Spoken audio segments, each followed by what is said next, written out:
Det årlige DFSU-repræsentantskabsmøde er blevet afholdt, og Martin Terkelsen fra Aalborg valgte ikke at genopstille som formand. Så vi har i unionen fået en ny formand, og det er Jesper.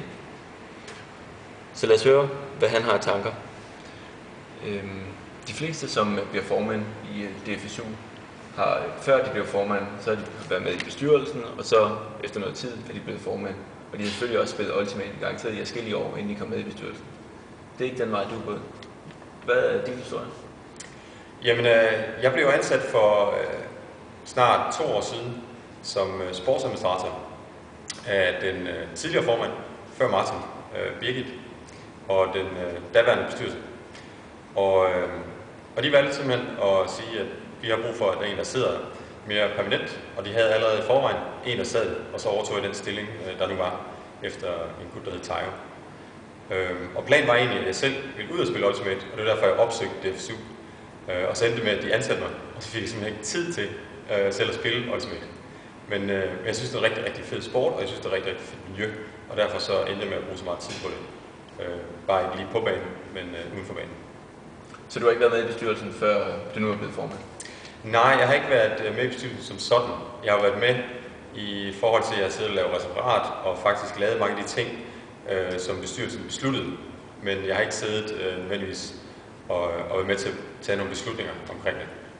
Men jeg er kommet med en masse gode idéer, og nogle af dem har bestyrelsen sagt go til, og andre har de sagt, det duer ikke. Okay. Og hvorfor vil du gerne være formand? Ja, det er et godt spørgsmål.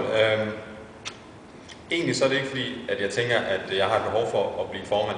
Men jeg kan også se, at der er rigtig mange, der brænder for Ultimate og har lyst til at lave alt muligt andet end nødvendigvis at være formand. Det er ikke alle, der måske har lyst til at stå i frontpositionen og med titlen formand. Til gengæld så vil de gerne lave nogle små turneringer eller udvikle de unge spillere, eller hvad det nu kan være.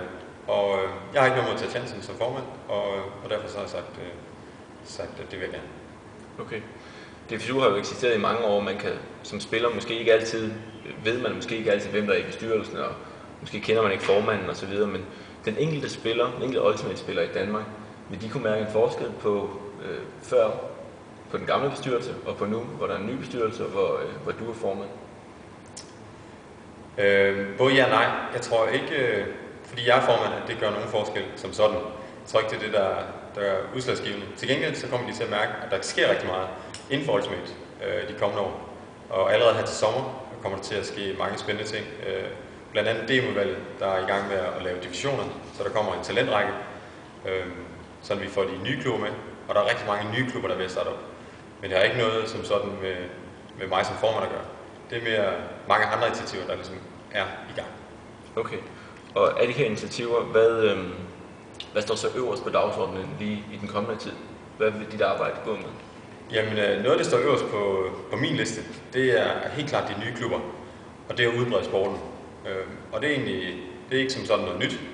Men det nye er, at vi faktisk har succes med det. Og at der er rigtig mange nye klubber. Senest har vi faktisk måske fået Roskilde med. Og mange af de andre kan det se inde på landkortet, som vi har fået lavet inde på dfsu.dk. Og det vil sige, at vi faktisk har projekter i næsten 10 forskellige byer. Og noget af det grund til, at jeg synes, det er så vigtigt med de nye klubber, det er fordi, når Ragnarok, som definerer noget af eliten, kommer og søger om nogle midler og nogle penge, så er det rigtig svært at sende noget afsted til dem, fordi at hele vores budget ikke er særlig stort. Og hvis vi får mange flere ind i sporten og får udbredt den, så kan vi på sigt måske komme med nogle steder, som giver nogle penge, så vi kan hjælpe elite endnu bedre. Så ved at fokusere på bredden nu, gør det, at vi kan fokusere på både elite og bredde senere hen. Okay. Og den nye bestyrelse, som blev valgt sammen med dig på repræsentantskabsmødet, består af 9 personer, så det er rigtig mange. Og, men udover de 9 kan der være mange andre rundt om, som sidder med gode idéer, eller som gerne vil bidrage. Og hvordan kan de bidrage, eller hvordan kan de komme med kommentarer til dig og til resten af bestyrelsen? Jamen, alle er jo velkommen til at skrive, både til det sekretariat, der bliver oprettet, og så til bestyrelsen, eller til mig personligt, hvis de har nogle gode idéer. Det kan fx være, at de kan søge Spirit-puljen, hvor vi har sat 10.000 af om året til forskellige initiativer, hvad det nu kan være.